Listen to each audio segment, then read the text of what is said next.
It is nice and quiet here. I flip back, I can hear myself now. But I'm going to focus on what Dan said about, and the critical key last moment about how good the Lions were in the 22 metre. And I just thought when the moment was tough, that they delivered. And this was the killer blow for Australia. This is what got them the entry, that Stewart break, and he managed to get back up on his feet. But this I love. Now, Russell's just desperate to get to this space. To play that ball over the top is so gutsy, but he plays it. Now look at Morgan and Keenan.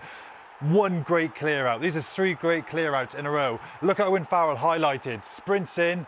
Second great clear out in a row. It's these sort of small moments which win the game. Now Keenan from that first clear out works round to give the Lions that extra player on this far side. This was the controversial clear out. Morgan again gets in low. I think it was brilliant play. He got so low, and then Conan stays nice and wide to give Keenan that chance of a one-on-one. And Keenan, bearing in mind how much ground he's covered, that's a one-on-one. He stands up Ikitau, who was great by the way, Ikitau all game. But that's a fantastic finish from Keenan, and he's just worked all the way around. Now we're going to have a look closer here.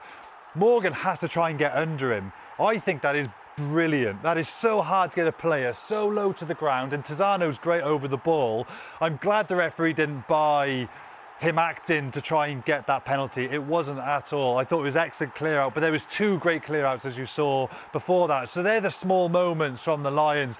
You know, Finn Russell with a gutsy handling ability, Keenan's work off the ball, Farrell, Morgan going in to win possession. No one's going to see those moments live, but you watch that back, and that work rate off the ball is what won the Lions and gave them that opportunity to win. Now, there's many factors that win a game. Set piece has to go well, kicking game has to go well, physically the Lions need to go well, and they hung on in there. Obviously Australia were dominant, but critically, how do they do when they get into the 22, as Dan Biggar just said?